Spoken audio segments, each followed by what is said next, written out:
ಸ್ತೋತ್ರ. ಯೇಸುವಿನ ನಾಮದಲ್ಲಿ ನಿಮ್ಮೆಲ್ಲರನ್ನು ಈ ವಾಕ್ಯವನ್ನು ಕೇಳಲು ಆಹ್ವಾನಿಸುತ್ತೇನೆ. ಪ್ರೀತಿಯ ಸಹೋದರ ಸಹೋದರರೇ, ನಮ್ಮಲ್ಲಿ ವಿಶ್ವಾಸವಿದ್ದಲ್ಲಿ ನಾವು ಈ ಲೋಕದಲ್ಲಿ ಏನು ಬೇಕಾದರೂ ಗೆಲ್ಲಬಹುದೆಂದು ಬೈಬಲ್ ಗ್ರಂಥದಲ್ಲಿ ಹಲವಾರು ಜನರನ್ನು ನಾವು ನೋಡ್ತೇವೆ. ಪ್ರೀತಿಯ ಸಹೋದರ ಸಹೋದರಿಯರೇ, ಯೋಹಾನನ ಗ್ರಂಥದಲ್ಲಿ ಅಧ್ಯಾಯ 6 ವಾಕ್ಯ 47ರಲ್ಲಿ ನಾವು ನೋಡುತ್ತೇವೆ, ನಂಬಿ ಇರುವವನು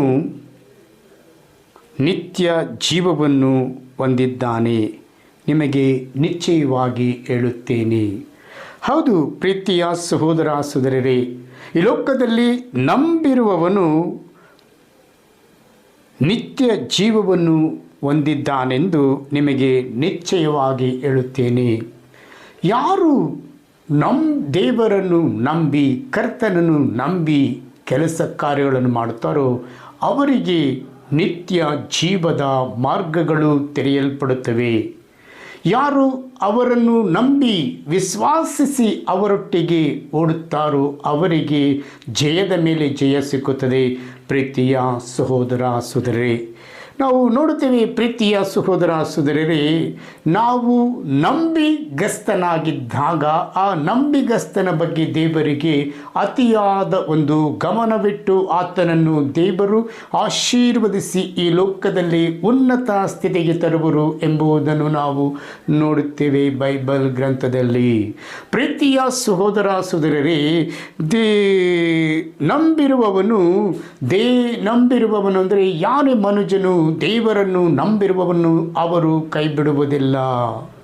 ಏಕೆಂದರೆ ಬೈಬಲ್ ಗ್ರಂಥದಲ್ಲಿ ನಂಬಿರುವವರು ಹಲವಾರು ಜನರು ಇದ್ದರೂ ಅವರಿಗೆ ಕಷ್ಟಗಳು, ತೊಂದರೆ, ತೊಡಕುಗಳು ಬಂದರೂ ಅವರಿಗೆ ಜಯ ಸಿಕ್ಕಿತು ಎಂಬುದನ್ನು ನಾವು ನೋಡ್ತೇವೆ.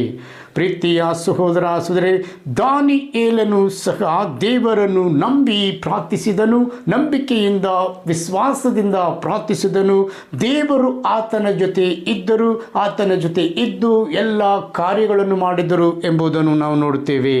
ಏಕೆಂದರೆ ದೇವರನ್ನು ನಂಬಿ ಒಳ್ಳೆ ರೀತಿಯಾಗಿ ಕೆಲಸಗಳು ಮಾಡಿದಾಗ ಅವರ ನಡೆನುಡಿಗಳು ಬದಲಾಗುತ್ತದೆ, ಅವರ ಕಾರ್ಯ ಮನೆ ಕೆಲಸಗಳು ಬದಲಾಗುತ್ತದೆ. ಅವರು ಮಾಡುವ ಕೆಲಸದಲ್ಲಿ 100 ಮಡಿಯಷ್ಟು ದೇವರು ಫಲ ಕೊಟ್ಟು ಅವರನ್ನು ಆಶೀರ್ವದಿಸುವರು. ಪ್ರೀತಿಯ ಸಹೋದರ ಸಹೋದರರೇ, ದೇವರನ್ನು ನಂಬಿ ಯಾರು ಈ ಲೋಕದಲ್ಲಿ ಅವರ ದೇವರಿಂದ ಮೋಸ ಹೋಗಲು ಸಾಧ್ಯವಿಲ್ಲ. ಏಕೆಂದರೆ ದೇವರಲ್ಲಿ ನಂಬಿಕೆ ಇಟ್ಟು ನೀನು ಒಂದು ಪ್ರಾರ್ಥನೆಗೆ ಹೋಗಿ ಕೇಳಿದಾಗ ಅಲ್ಲಿ ಕೊಟ್ಟ ದೇವರ ವಾಗ್ದಾನವನ್ನು ನೀನು ನಂಬಿದಾಗ ಆ ವಾಗ್ದಾನಗಳು ಖಂಡಿತವಾಗಿಯೂ ನೆರವೇರುತ್ತದೆ. ಏಕೆಂದರೆ ದೇವರು ಕೊಟ್ಟ ನೀನು ನಂಬಿಕೆಯಿಂದ ಹೋಗಿ ಅಲ್ಲಿ ಪ್ರಾರ್ಥಿಸಲು ಹೋದಾಗ ಆ ಸಭೆಯಲ್ಲಿ ನಿನಗೆ ಸಿಕ್ಕಿದ ವಾಗ್ದಾನವು ಕೆಲವೇ ತಿಂಗಳುಗಳಲ್ಲಿ, ವರ್ಷಗಳಲ್ಲಿ ಅದು ನೆರವೇರುತ್ತದೆ. ಆದರೆ ನೀವು ನಂಬಿಕೆಯಿಂದ ವಿಶ್ವಾಸದಿಂದ ದೇವರೊಟ್ಟಿಗೆ ಇರಲು ನಾವು ಪ್ರಯತ್ನ ಮಾಡಬೇಕು.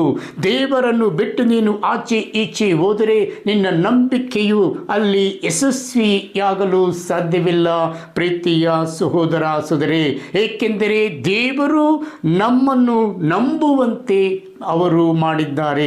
ದೇವರು ನಮ್ಮನ್ನು ಕ್ರಯಕ್ಕೆ ಕೊಂಡುಕೊಂಡು ನಮ್ಮನ್ನು ಈ ಲೋಕದಲ್ಲಿ ಸಾಕ್ಷಿಗಳನ್ನಾಗಿ ಮಾಡಲು ಈ ಲೋಕಕ್ಕೆ ಅವರು ನಂಬಿಕೆಯನ್ನು ಪಿತಾ ದೇವರು ಹಲವರನ್ನು ಕಳಿಸಿದಾಗ ನಂಬಿಕೆಯಿಂದ ಅವರ ಬಂದವರು ಕೈ ಬಿಡಲ್ಪಟ್ಟರು. ಆದರೆ ಸ್ವಂತ ಮಗನನ್ನು ಪಿತಾ ದೇವರು ನಂಬಿಕೆಯಿಂದ ಈ ಲೋಕಕ್ಕೆ ಕಳಿಸಿ ಜನರ ಪಾಪಗಳನ್ನು ಬದಲಾವಣೆ ಮಾಡಿದರು. ಜನರಿಗೆ ಒಂದು ಸಾಕ್ಷಿಯಾಗುವ ಮಗನಾಗಿ ಈ ಲೋಕಕ್ಕೆ ಯೇಸು ಕ್ರಿಸ್ತರು ಬಂದು ನಂಬಿಕೆಯಿಂದ ಅವರು ಕೆಲಸ ಮಾಡಿದರು ಜನರ ಮುಂದೆ. ಪ್ರೀತಿಯ ಸಹೋದರ ಸಹೋದರರೇ, ಯೇಸು ಸ್ವಾಮಿಯು ಈ ಲೋಕಕ್ಕೆ ಬಂದು ಕೆಲಸ ಕಾರ್ಯಗಳು ಅವರು ನಂಬಿಕೆಯಿಂದ ಮಾಡಿದರು. 12 ಜನರನ್ನು ಅವರು ತೆಗೆದುಕೊಂಡು 12 ಜನರ ಜೊತೆ ವಿಶ್ವಾಸದಿಂದ 12 ಜನರಿಗೆ ವಿಶ್ವಾಸ ಬರುವಂತೆ ಅವರು ಕೆಲಸ ಕಾರ್ಯಗಳನ್ನು ಮಾಡಿದರು. ಪ್ರೀತಿಯ ಸಹೋದರ ಸಹೋದರರೇ, ಯೇಸು ಸ್ವಾಮಿ ಅಲ್ಲಿ ನಂಬಿಕೆಯಿಂದ 10 ಕುಷ್ಠ ರೋಗಿಗಳು ಅವರ ಎದುರಿಗೆ ಓಡಿ ಬರುತ್ತಾರೆ. ಯೇಸುವೇ ನಮ್ಮನ್ನು ಗುಣಪಡಿಸಿರಿ ಎಂದು ಹೇಳಿದಾಗ ಯೇಸು ನೀವು ದೇವಾಲಯಕ್ಕೆ ಹೋಗಿರಿ ಎಂದು ಹೇಳುತ್ತಾರೆ. ಆದರೆ ಅವರು ಯೇಸು ಸ್ವಾಮಿ ನಂಬಿಕೆಯಿಂದ ಹೇಳಿದರು. ಅದೇ ನಂಬಿಕೆಯನ್ನು ಇವರು 10 ಜನರು ಸ್ವೀಕರಿಸಿ ಮುಂದೆ ನಡೆದು ಹೋಗುತ್ತಾರೆ.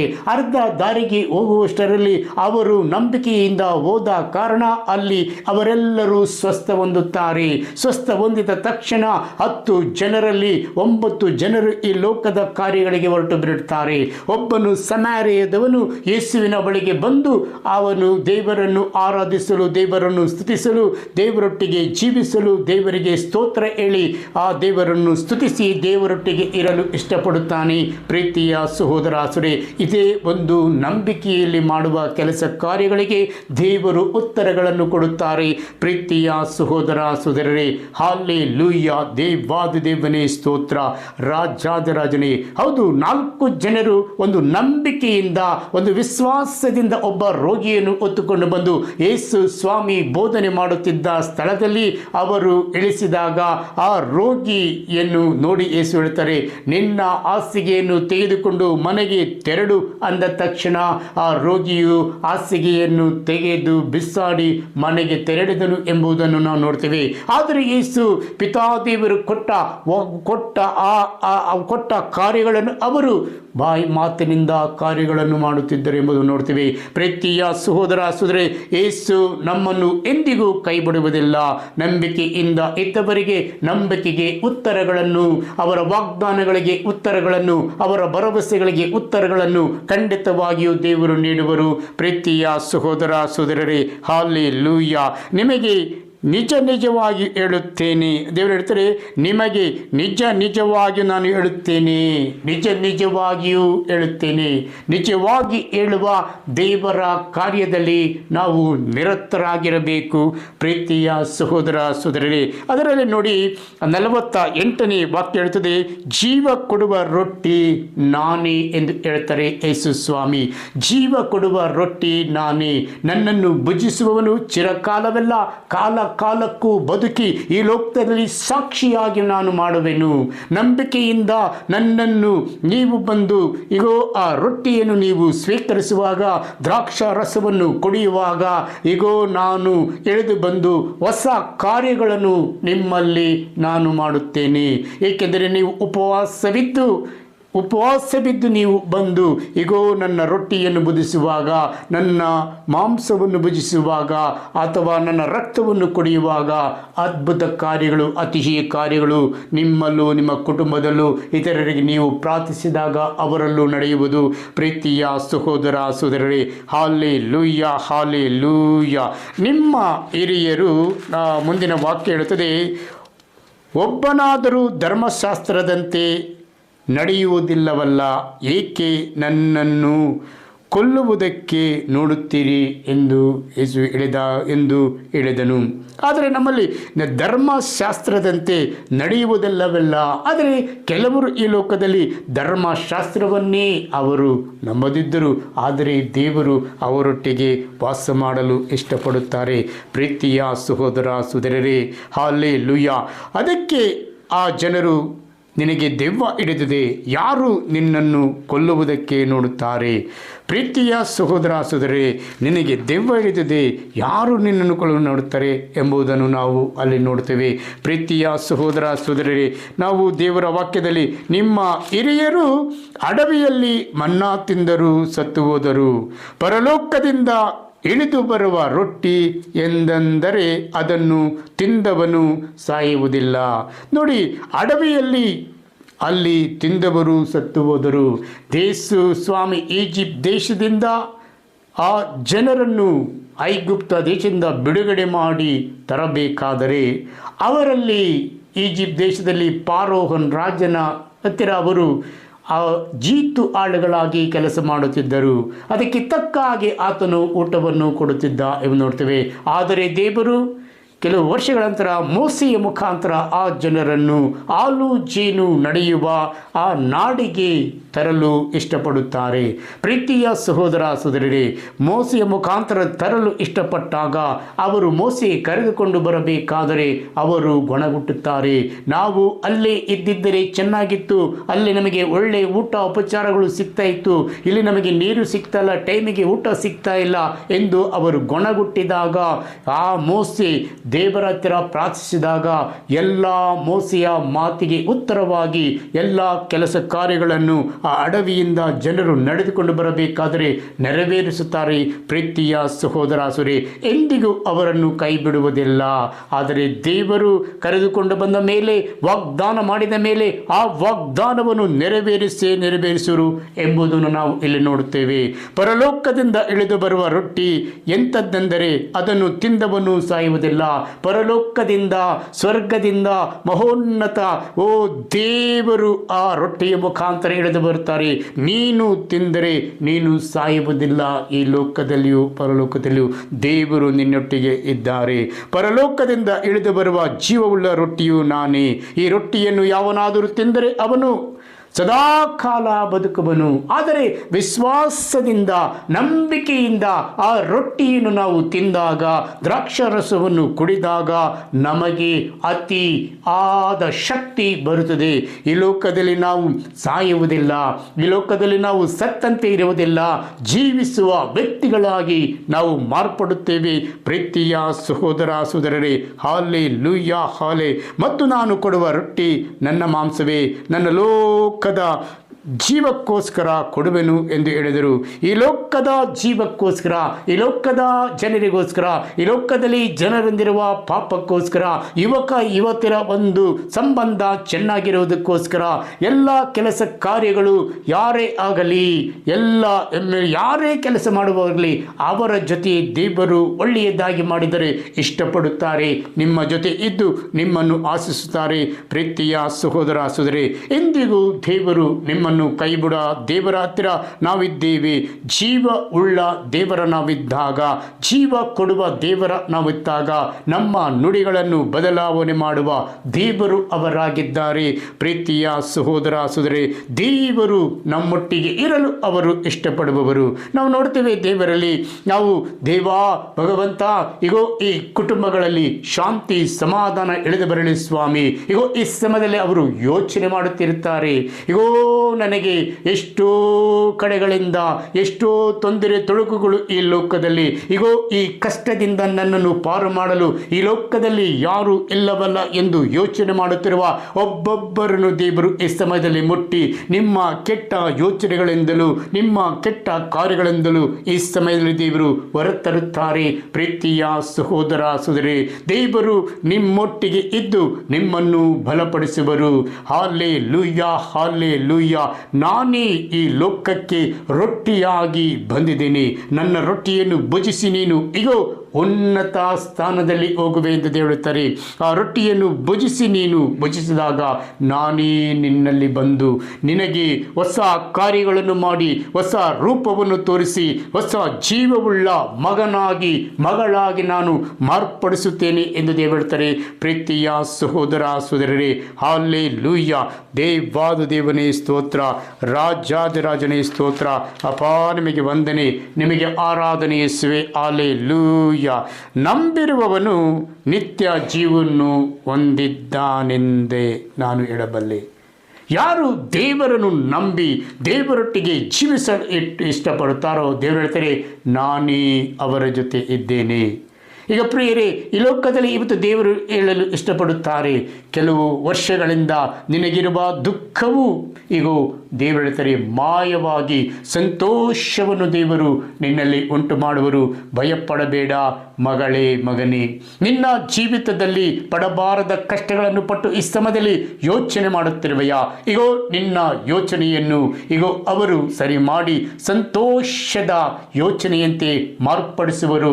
ಭಯಪಡಬೇಡ. ನೀನೇ ಕುಂದು ಕೊರತೆಗಳಲ್ಲಿ ಇರುವೆಯಲ್ಲ ಈ ಲೋಕದಲ್ಲಿ. ನಿನ್ನ ಕುಂದು ಕೊರತೆಗಳನ್ನು ನೀಗಿಸಿ ಅವರು ಒಳ್ಳೆಯ ದಾರಿಗೆ ನಿನ್ನನ್ನು ತರಲು ಅವರು ಇಷ್ಟಪಡುತ್ತಾರೆ. ಪ್ರೀತಿಯ ಸಹೋದರ ಸಹೋದರಿ, ದೇವರು ಹೇಳ್ತಾರೆ ಈ ಸಮಯದಲ್ಲಿ ಮಗಳೇ ಮಗನೇ, ಈ ಸಮಯದಲ್ಲಿ ನಿಮ್ಮಲ್ಲಿ ಯೋಚನೆ ಮಾಡುತ್ತಿರಬಹುದು, ಇಗೋ ನಾನೇ ರೊಟ್ಟಿ ಎಂದು ಹೇಳ್ತಾರೆ.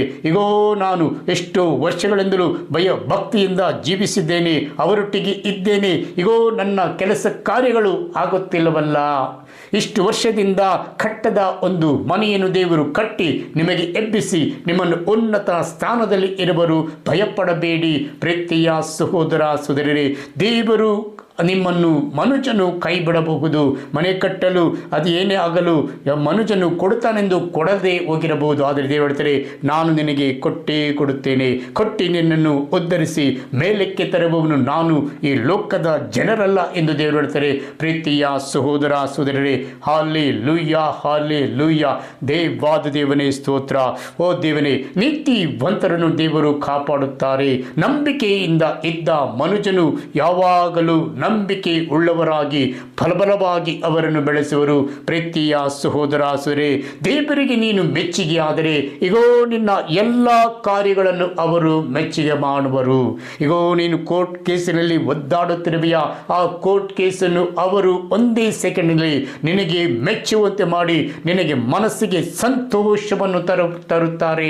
ಭಯಪಡಬೇಡ ಮಗಳೇ ಮಗನೇ, ಈ ಲೋಕದಲ್ಲಿ ದೇವರಲ್ಲಿ ನಂಬಿರುವ ನೀನು, ದೇವರಲ್ಲಿ ಭರವಸೆ ಇಟ್ಟಿರುವ ನೀನು, ದೇವರು ಎಂದಿಗೂ ನಿನ್ನನ್ನು ಕೈ ಬಿಡುವುದಿಲ್ಲ.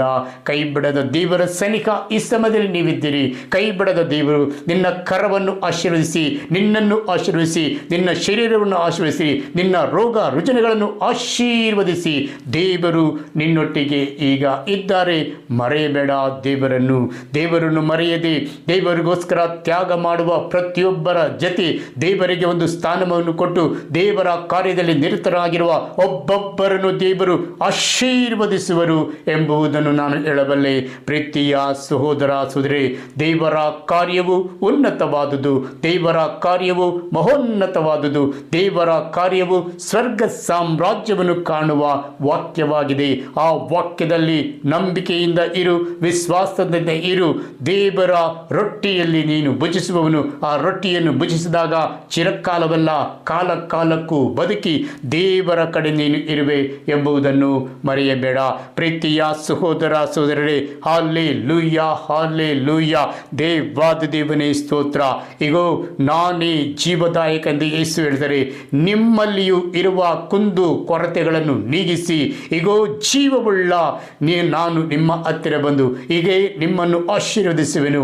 ಈ ಸಮಯದಲ್ಲಿ ದೇವರು ಹೇಳ್ತಾರೆ, ಇಗೋ ಕಾಯಿಲೆಯಿಂದ ಈ ಸಮಯದಲ್ಲಿ ನರಳುತ್ತಿರುವೆಯ ಮಗಳೇ ಮಗನೇ, ಇಗೋ ದೇವರು ಹೇಳ್ತಾರೆ ನಿನ್ನ ಕಾಯಿಲೆಯನ್ನು ಗುಣಪಡಿಸಿ ಇಗೋ ನಾನೇ ಸ್ವಸ್ಥ ಮಾಡಿ ಇಗೋ ನಿನ್ನ ಶರೀರದಲ್ಲೂ ನಿನ್ನ ಕುಟುಂಬದಲ್ಲಿಯೂ ನಿನ್ನ ಮಕ್ಕಳಲ್ಲಿಯೂ ನೆಲೆಸುವ ತಂದೆಯು ಯೇಸು ನಾನಾಗಿದ್ದೇನೆ ಎಂದು ಯೇಸು ಹೇಳ್ತಾರೆ.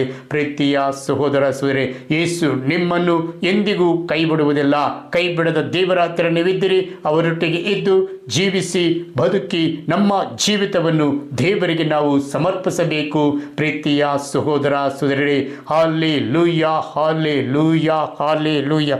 ದೇವಾದ ದೇವನೇ ಸ್ತೋತ್ರ. ನಂಬಿರುವವನು ನಿತ್ಯ ಜೀವವನ್ನು ಹೊಂದಿದ್ದಾನೆಂದು ನಿಮಗೆ ನಿಶ್ಚಯವಾಗಿ ಹೇಳ್ತೇನೆ. ನಂಬಿರುವವನು ನಿತ್ಯ ಜೀವವನ್ನು ಹೊಂದಿದ್ದಾನೆ. ಏಕೆಂದರೆ ಬೈಬಲ್ ಗ್ರಂಥದಲ್ಲಿ ಎಷ್ಟೋ ಜನರು ಯೇಸುವನ್ನು ನಂಬಿದರು, ಆದರೆ ಆ ಕಾರ್ಯಗಳು ಜೀವಿತದಲ್ಲಿ ಸಾಕ್ಷಿಯ ಕಾರ್ಯಗಳಾಗಿ ಮಾರ್ಪಟ್ಟವು ಎಂಬುದನ್ನು ನೋಡ್ತೀವಿ. ಯೇಸುವನ್ನು ನಂಬಿ ಯಾರು ಕೆಲಸ ಮಾಡ್ತಾರೆ, ಯೇಸುವಿನ ಜೊತೆ ಓಡುತ್ತಾರೆ, ಯೇಸು ಎಂದಿಗೂ ಅವರನ್ನು ಕೈ ಬಿಡುವುದಿಲ್ಲ. ಆಶೀರ್ವದಿಸಿ ಉನ್ನತ ಸ್ಥಿತಿಗೆ ಈಗಲೇ ಈ ಸಮಯದಲ್ಲೇ ಅವರು ನಿಮ್ಮನ್ನು ಮೇಲಕ್ಕೆ ತರುವರು. ಪ್ರೀತಿಯ ಸಹೋದರ ಸಹೋದರರೇ, ಹಾಲೆಲೂಯಾ ಹಾಲೆಲೂಯಾ. ದೇವಾದ ದೇವನೇ ಸ್ತೋತ್ರ, ರಾಜಾದಿರಾಜನೇ ಸ್ತೋತ್ರ. ಅಪ್ಪ ನಿಮಗೆ ವಂದನೆ, ನಿಮಗೆ ಆರಾಧನಿಸುವೆ. ಅಪ್ಪ ಈ ಸಮಯದಲ್ಲಿ ನಿಮ್ಮನ್ನು ಸ್ತುತಿಸ್ತೇನೆ, ನಿಮ್ಮನ್ನು ಆರಾಧಿಸ್ತೇನೆ, ಮಹಿಮೆ ಪಡಿಸ್ತೇವೆ ಸ್ವಾಮಿ. ಲೋಕದಲ್ಲಿರುವ ಎಲ್ಲ ಜನರನ್ನು ಕಾಪಾಡಪ್ಪ.